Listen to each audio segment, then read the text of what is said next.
Good morning sa inyo mga taga Maynila. Ngayong araw na to nandito na naman tayo sa Barangay 173 Zone 15 dito sa may Pampanga Street. Yan.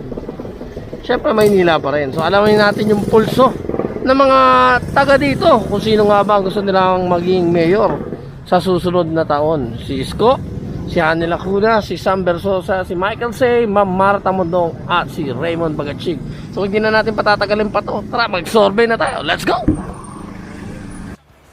Darating na eleksyon, ha? Moreno. Isko Moreno, pwede ba malaman bakit? Kasi may nagawa na sa Maynila. May resibo. May resibo na, may nagawa na sa Manila. Ano ba yung mga nagawa ni Yorme Isko Moreno na natatandaan mo? Yung tumatak sa isipan mo? Minsan yung nagbalinis ng Victoria. Malinis sa Divisoria. Tayo ngayon, marumi na naman. Ano kaya yun? Saka yung Mariones ka nagpaganda. Yung part, Mariones. Nakapunta ka naman ng Divisoria ngayon. Oo. Medyo nagkabalikan yung mga vendor. Ano masasabi mo doon? Marumi na naman. Nagkalat na naman yung basura. Marumi na naman ba? Napapansin niyo ba marumi na naman tayo? Etong iba, wala ka ba natitipuan dyan? Wala. Solid para si Tatay Isko Moreno kabila. Laging nanonood sa amin yun, Tay. Baka mayroon kang mensahe, message mo na. Oo, sabihin mo na. Laging nanonood sa amin sa iyo. Masasabi mo ngayon. Rekta mo kung ano gusto mo sabihin. Porta mo, yan. Masasabi ko lang kay Mayor, kung siya man mananalo, susuportahan namin siya. Yun. Napakagandang sagot. Napakagandang sagot natin. Maraming Thank you, salamat Tay. tayo. Kung halimbawa ngayon ang botohan, sino ang pipili mo bilang pagka-mayor ng Maynila? Ayun ang mga choices. Oo. Anim lang yan, kaya-kaya mo yan. Siguro si Yorme pa din. Yorme pa din, pwede ba malaman? Good answer.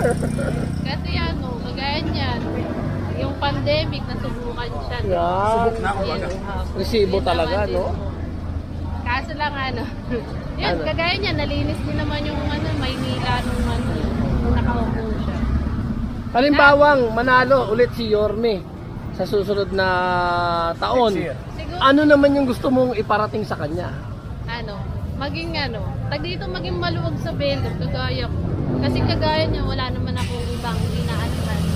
Ako yung kagaya, may trabaho man yung asawa ko, kagaya, dito yung construction, meron, minsan wala. Kasakitin pa, minsan high blood. Kaya yung parang maging maluwag. Kung halimbawa, mag-ano man sila sa mga kalsada, maglinis. Yung parang maging maging fair na makapaghanap buhay pa rin yung mga kagaya namin. Na mababa lang yung kita, ganun po. Kasi kagaya nga, pag walang mga pasok, mga bata, wala din kaming kita. Pambao. Yun lang naman po. Kasi yung panahon ni Isko, inabutan ng pandemic. Kaya medyo basket talaga, maluwag ang kalsadahan. Pero nakakalusot pa rin naman ako magtinda nun. Nakakadelay Pero siya Isko pa rin. Opo. Kahit ganun pa man, Isko ka pa rin. Opo naman po. Kasi Lagi nanonood sa amin si Isko baka meron kami saka lagi naman po siyang kagaya niya, laki po siya sa hirap. Yung saan ka naman din ng asawa ko, kilala din siya. Baka may mensahe ka. Ano Yun lang message po, mo? good luck naman lang din sa tag dito sa alala sa sunod na taon po. Mensahe mo sa mga makakalaban niya. Good luck lang din, God bless, saka yun, May the best mayor win. pagbutihin yung Sino man yun? maging pantay-pantay sa pag po. Yun lang po. Thank you. Thank you. Thank you, Tita. Naiiyak ako. Ikaw tayo. Si Mayor Isko. Yun, pwede ba malaman bakit? Marami siya nagawa dito sa lalo na ng ECQ. Yung Yung pandemic, yung mga highway natin dyan sa may bandang port area, nagkaroon ng ilaw. Tsaka, hindi niya pinabayaan yung mga senior. Ayun, yun ang mga dyan. Ayuda. Eto naman, Kahit hindi yata dito, naka-register dito. Basta nasa tundo, binibigay. Eto naman tayo, halimbawang manalo ulit si Yorme, ano naman yung gusto mong sabihin sa kanya na baguhin dito sa lugar ng Pampanga ba to? O Barangay 173. Buong Maynila na. Mas maganda yan. Dapat linisin nila yung kalye. Pasensya na sa mga vendor, dapat malinis talaga yung kalye. Dapat, kung nasa bangketa sila, meron silang pwesto. Para malinaw, para walang hulihan, walang kotong-kotong. Diba? Yun dapat. Katulad nung dating ginawa niya, diba? Luminis naman yung Divisoria. Ngayon, dumumi ulit. Dumumi ulit. Saka dadami man durukot. Nakapunta na po ba kayo ngayon sa Divisoria ngayon? Taga-tundo ko to. Taga-Tondo. Pero nabisita na po kayo ngayon doon. Ngayon, hindi pa sa ngayon. Pero yung dati kasi nakita ko. Pero may mga tent na daw eh. Ano masasabi mo doon? Alin? Along... Sorry, sa Hindi, recto. Tagupan. Recto. May mga tent na. Ano masasabi mo doon? Bilang taga-tundo ka rin lang. Taga-tundo. Tent. May bayad ba yun? Meron ba? Eh, yung mga nangungutong, neto pa rin. Ayun ang di mawawala eh. Yun ang hindi natin alam. Dapat kung sa City Hall may ticket, sa City Hall mapupunta. Yes. Sa parking lang, makikita mo, di ba? Maano na yung parking. Totoo nga lang, dapat walang parking, walang bayad ang parking. Ay, nagkaroon. Diba? Kasi kalye yun. Laging nanonood sa amin si Public. Yorme. Oo. Baka meron kang mensahe sa kanya. Gusto ko siyang ma-meet ng personal. Dahil may binigay ako sa kanya, hindi ko alam kung nakarating. Oo. Yun lang gusto kong malaman dahil sa tao ko niya binigay. Gusto ko lang malaman kung nakarating yung bigay namin ng anak ko. Yeah. Thank you, Tay. Thank you po. Aba, thank you. Pwede po ba malaman bakit? Pwede po malaman bakit? Bakit yun? Okay naman siya eh. No comment naman na po. Sa mga nagawa. Ano Ano ba yung naaalala nyo na ginawa ni na Yorme? tumatak sa inyo? Yan.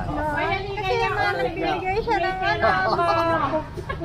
Dalawa yan. Good pa. ano siya magsabi sa tao. Tapat. Pagkamali ka dyan, Ano po ba masasabi nyo doon sa mga baguhan na gusto makapasok sa Maynila?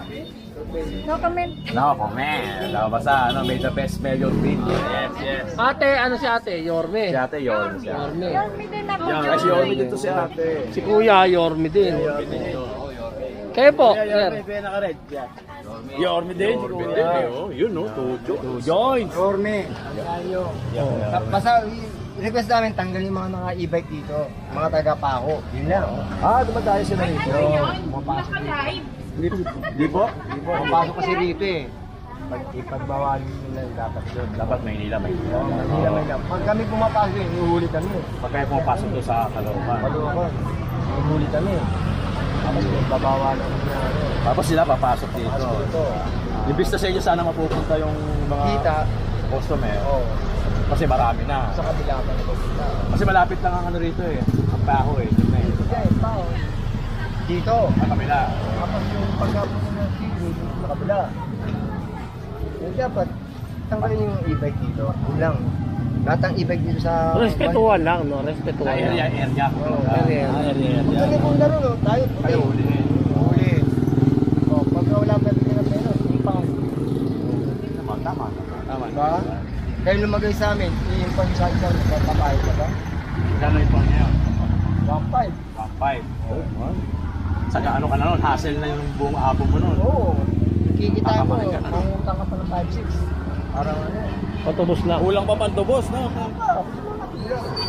Kailangan dyan, yan nila, tanggalin nila yung e-bike dito. Eh ano naman ang masasabi mo doon sa mga baguhan o mga luma na gusto makapasok sa Maynila? Yan. Diyan pa rin na mapapasok dyan. Kasi kung siya may karanasan sa Maynila, alam niyo na yun. Confident. Pagka mga pag purong taga Maynila ka dito, alam mo eh, no? Alam mo eh. Nakikano ka tayo dito, tay? Gagalangin. Ito. May resibo talaga. Kilala na eh. Alright, thank you tayo. Thank you. Basta pagka sabi mo kay Yorme, patanggal yung e-bike dito. Ito na eh, lagi nanonood sa amin. Ayun ang mensahe mo. Yorme, Ayun. tanggal mo na yung e-bike dito. Pasaway dito sa amin, pa-traffic lang. Yung mga ibang galing ng ano. Mga taga-pako, yan, taga-tangandaan, hindi naman taga rito, pasaway yun, tanggalin mo dapat. Kuha ng Diba? customer. Matayo. Wala kami kinikita rito. Kasi dapat sabi, ano naman eh, kapwa batang Maynila ang makikinabang. Maynila. Yun sila pumunta sa kanila. Pag kayo pumunta, Huli, pag sila, open. Respeto lang dapat, respeto. lang naman yan. Isko, Lacuna, San Belsosa, Marquez, Maratamundo, Premino. Isko mo na yun po. Pwede po ba malaman pa? Maganda rin sa magpamalakad ng sa kanila. Pwede pa malaman. Sa nagbibigay sa mga karakang. Ano po ba yung mga natandaan mo na tumatak na ginawa ni Yorme? Nakaraang buwan, nabigyan niya ako ng 2 niya pang anak buhay. Kahit hindi na mayor, di ba? Hindi na mayor, tumutulong. Sa ibang ano, di magagawa ni Hanin ako yun. Kung yung mayor siya ngayon, hindi magagawa ng basan ni Hanin ako nang ginagawa ni Yorme sa kami. Mga ayuda sa barangay, lagi na meron kami. Pero ngayon wala na. Ito ba wala ka talaga? Hindi delay, wala talaga. Wala talaga. Wala. As in wala. Kasi buta na ako tumanda sa ngayon. Baka na ako rito. Ito na lang, Tay. Ito na lang ako sa side. Naabutan mo yung mga past mayor natin. Talagang sino ang nagpabago? Ang alam ko dati si Mayor pa rin yung nakara si Mayor. Si Morel din na ano lang siya, nagbigay lang siya kay Hanin Lacuna na paano pa mamalakas kami nila. Parang hindi rin nagbago na. At lahat ng cycle day, pinapanatan na rin huli. Kaya alam niya yun, ito, interview na, cycle day. Pero ako pa para ako kayo. Kasi maganda siya maganda. Mas maganda kung bumalik siya din. Hindi kami pinakikal yung mga hulihin dito kasi si Hanin Lacuna. Ang lahat pati tricycle, binabanatan eh. Ano masasabi mo na sinabi ni Mayor Hanin ako nakakontik sa kanya to na tao daw ni Yorme yung mga nasa department, yung mga heads, department heads. Hindi wala akong alam dito tayo. Bahala sila kung ako, ang sasaisip ko talaga si Yorme. Ito na lang, Tay, huling tanong. Halimbawang manalo si Yorme ulit sa susunod na taon, ano ba yung gusto mong baguhin niya pa? Na ano, Dito sa lugar nyo o kaya dito sa buong Maynila na lang lahat? Pangkalahatan na lang lahat. Sa barangay namin, dito nga nagkakaproblema nga rin dito kasi nga kahit na mangingigan ng certification, kailangan may bayad ka. Yun dapat ang naisip sa maraming barangay. Kasi sa iba naman, wala namang bayad. Yun, meron na eh. Babayad ka para makakuha ng certification. Hindi naman dapat ibigay sa mga tao. Dapat matagal ang servisyo na ibigay na sa barangay. Nasa leader talaga. Kasi papaba yun eh. Hindi nyo, sakit na ito, hindi ako ng medical abstract ng guardian. May bayad. Ibayad pa. May bayad pa. Dapat, pag nangingi ka, bigay na lang. Hindi yung may sasabihin pa sa inyo, ano yun eh, may babayaran ng gano'n. Pangit yung gano'n. Oo, kasi indigent na nga eh. Libre dapat yun. Dapat sa biruin nyo, gagamitin ng matandang senior na misa. Pababayaran mo pa doon sa may anak na mismo may hihingi na certification. Tapos mumurahin ka pa. Kaya Hindi naman tama. mahal ng mga seniors. Yun si Yorme, dahil kasi nga, nanay ko maka-Yorme. Sabi niya, pag ganun si Yorme, mas magandang mabigay lahat ng mga servisong dapat na ibigay. Babalik sana. Pero ako, papara ko kayo. Yun lang talagang inaano ko. Kabalik siya. Baka meron kami sa kay Yorme lagi naman. Yun nga, yung sa mga medical driver, lalo rin, kapag nakapusahanap mo, dito na masyadong pinagintay. Dito, naman sana kami, mabigyan kami sa hindi naman napapaparadanan na maayos na hindi kami gagawin ng mga traffic ito na mga dito para maging maayos naman sana yung hanap buhay namin. Tapos, nabigyan kami ng kahit konting financial para sa pangangailangan ng araw. Yun lang. Panood ni Yorme yan. Thank you tayo. Thank you po. Maraming salamat po sa inyo. Thank you, Tay.